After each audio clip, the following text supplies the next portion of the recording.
네, 학문성교는 그 에이즈의 가장 주된 전파 원인이죠. 그리고 에이즈뿐만 아니라 각종 질병을 유발하는 고위험한 행동입니다. 그러니까 문명사회에 에이즈를 퍼뜨린 가장 주된 부류의 사람들은 누구냐 하면은 학문성 관계를 일삼는 남성 동성애자들이에요.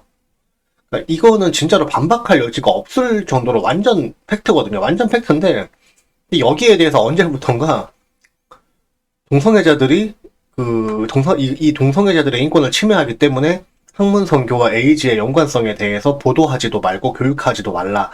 이런 말도 안 되는 규칙들이 생겼죠. 그러니까 이제는 오히려 LGBT 옹호 세력 쪽에서 동성애와 에이즈의 밀접한 연관성에 대해서 팩트를 말하는 사람들을 굉장히 막 비열하게 비웃으면서 바보 취급을 하면서 오히려 조롱을 해요. 그러니까 얘네들이 자기들이 피해자인 척을 하다가도 조금이라도 자기들이 우위에 섰다 싶으면 오히려 학문 성교랑 에이즈의 어떤 직접적인 연관성에 대해서 말을 하면은 우리를 굉장히 무식하고 쿨하지 못하고 고리타분한 사람들 척을 인 듯이 막 엄청나게 비웃어요. 자기들이 조금만 우위에 있으면 얘네들은 엄청 굉장히 비웃는 태도를 취해요. 씨발스러운 팩트 왜곡은 자기들이 하면서 실제로 학문성교라는 거는 에이즈 감염 전파의 가장 주된 원인이고요. 가장 위험한 행동이에요. 그리고 남성 동성애자들은 학문으로만 성관계를 하죠. 그리고 이제 이미 남성 동성애자들의 그 사람들이 이제 속해 있는 소사이어티 자체가 이미 높은 에이즈 환자들의 그 보균율을 가지고 있어요. 그렇기 때문에 남성 동성애자들이 학문성교를 하는 거는 그 해당 사회의 에이즈를 빠르게 전파시키는 고위험 행동이고, 개 중에 일부는 양성애자로 이제 양성애자이기 때문에 아내와 연인에게까지 에이즈를 옮기죠. 그렇기 때문에 이 결과적으로 점점 에이즈가 퍼지기 시작하면 미국처럼 남성 여성 성비가 비슷해지는 거예요. 근데 우리나라는 여전히 지금 90% 이상이 남성만 걸리고 있고 이 학문성교 이외의 걸로는 걸린 적이 없어요. 그러니까 초기에는 다 이래요. 미국도 초기에는 남성간 학문성교가 거의 90% 이상이 남성간 학문성교로 옮긴 거고, 여성은 이 정약을 받아들이는 쪽이기 때문에 남자보다 에이즈 걸릴 확률이 8배가 높거든요. 8배, 약 8배 정도가 높다고 해. 그렇기 때문에 이게 양성애자들로 인해서 여성들한테까지 계속 퍼지기 시작하면은 결과적으로 남성 여성 비율이 비슷해지는 거죠. 그러니까 이렇게 만들어놓고 이제는 남자 여자 비슷하게 걸리네. 남자들끼리만 걸리는 거 아니네. 이런 식으로 비열한 논리를 펴는 거야, 씨발. 근데 이게 아니죠. 말을 좀 더 하고 넘어가면은, 근데 정상적인 성관계로만 감염이 되는 거면은 이게 여성 쪽에서 8배 정도가 많이 걸려야 맞는 건데, 아직까지도 미묘하게 남성 쪽이 좀 더 높죠. 미국 같은 경우도. 그리고 한국은 아직까지 이게 에이즈 전파 초기이기 때문에 그 질병관리청 통계를 보면은 90% 이상의 아직 다 남성들만 걸리고 있어요. 예. 그리고 성관계 이외의 것으로 걸린 사례가 하나도 없어요. 그럼 뭐야? 남성끼리끼리 한 거예요, 그냥.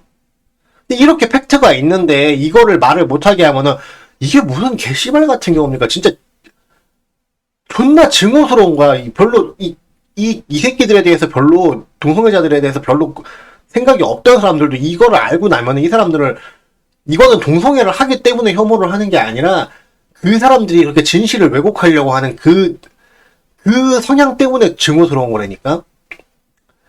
그러니까 다시 이제 본문으로 돌아가면은 그렇기 때문에 이제 어떤 이런 사실들을 남성들한테 청소년 때부터 성교육을 올바르게 시키고 학문성교의 위험성에 대해서 매스컴 등에서도 좀 제대로 국민들한테 보도를 했으면은 에이즈 걸리고 싶은 사람은 없을 거 아니에요. 그렇기 때문에 서로 다 조심을 했을 것이고 에이즈 감염률이 지금보다 현저히 떨어졌을 겁니다. 그러니까 적어도 단돈 몇만 원 더 몇만 원 벌려고 학문을 파는 바텀 알바 이런 행동은 안 했겠죠. 근데 지금 아직까지도 현재 일어나고 있는 일이 그래요. 지금도 청소년 성교육을 할 때 학문으로 하면 에이즈 걸린다 이런 거 말을 할 수가 없어요. 그러면 동성애 단체가 난리 나지. 혐오를 교육했다고 이제 아니 학문 성교를 하면 에이즈가 걸린다는 게 왜 혐오야? 자기들이 안 하면 되는 거지, 그거는. 이게 말이 안 돼요. 그러니까, 절대 이 사회가 논리적으로 돌아가지 않는 이 답답한 현실에 대해서는 얘기를 하는 거예요. 이 사회는 절대 논리적으로 돌아가고 있지 않아요. 근데, 오히려, 청소년 성교육을 할 때 지금은 동성애를 가리키라고 하죠. 남성끼리 섹스를 하는 것도 비정상적인 게 아니다. 이런 식으로 이상한 말을나 가리키면서 에이즈가 걸릴 수 있는 그 엄청난 위험에 대해서는 안 가르쳐줘요. 정상입니까, 이게?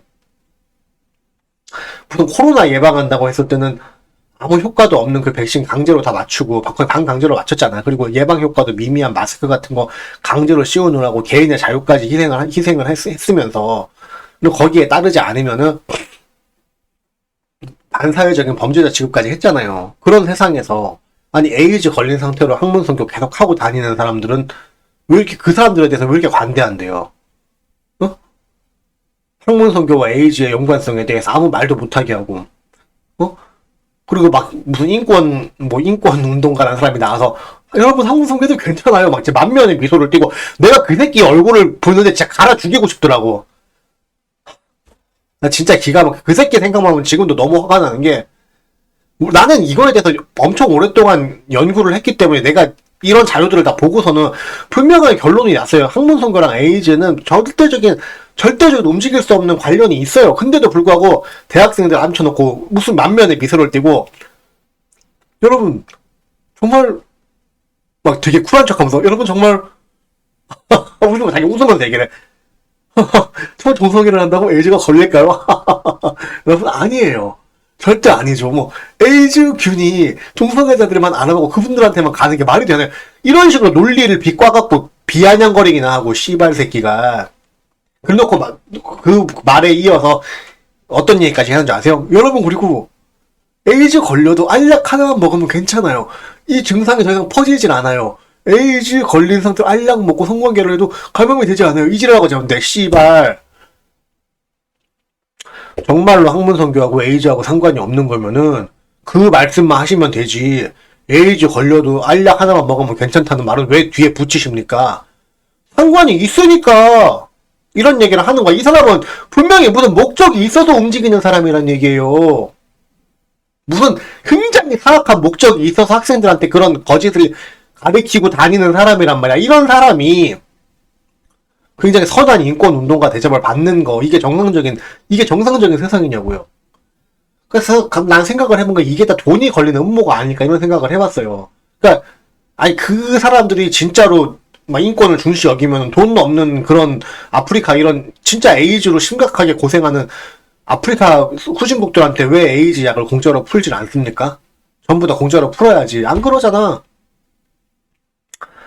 지금도 우리나라 항바이러스제 한 명이 항바이러스제를 받는 걸 영수증을 받는데 뭐 단계에 따라 다를 수도 있겠지. 근데 이 사람이 한 달에 그 항바이러스제를 국가로부터 지원을 받은 금액이 600만 원이 넘더라고요.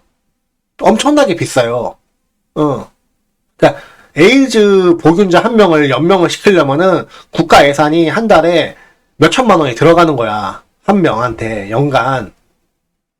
웬만한 직장인들 연봉보다 많은 돈이 들어가요.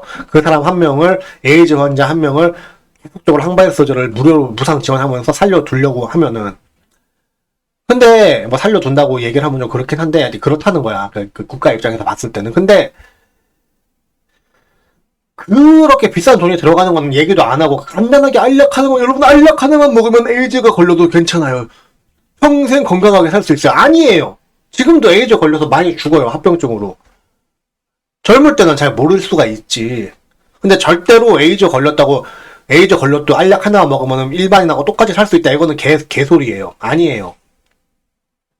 근데 약값 지불 능력이 없는 아프리카 후진국에는 에이즈 환자가 잔뜩 있는데 이 사람들은 돈이 없잖아. 근데 약을 비싸게 사줄 선진국에는 에이즈가 생각보다 전파가 안 돼. 그러면 돈을 벌기 위해서는 어떻게 해야 될까요? 이 사회가 유지되는 범주 내에서 최대한 많은 에이즈 환자가 발생을 해야지 돈을 벌 거 아닙니까?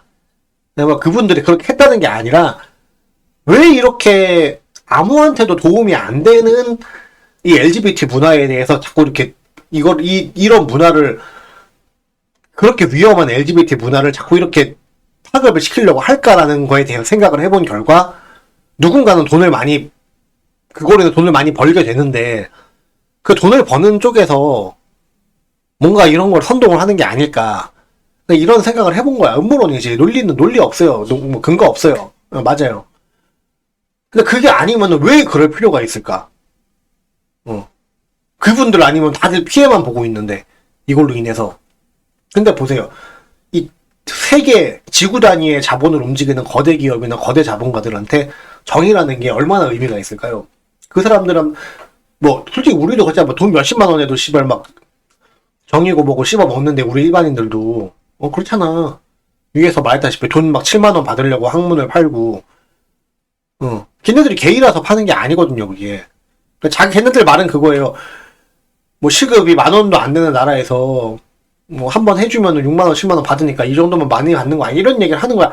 자기 몸이 망가질 수 있다는 그 평생 불치의 병에 걸릴 수 있다는 거에 대해서 교육을 못 받았으니까 그렇게 그런 이상한 계산법이 나오는 거죠.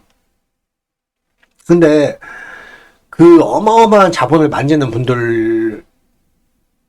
분들한테 그 어마어마한 돈 앞에서 정의고 뭐고 없을 거라는 거지. 그 사람들 돈을 벌기 위해서는 어떤 거짓말과 매스컴 조종과 정치 선동이든지 할 거라는 거죠. 제가 그래서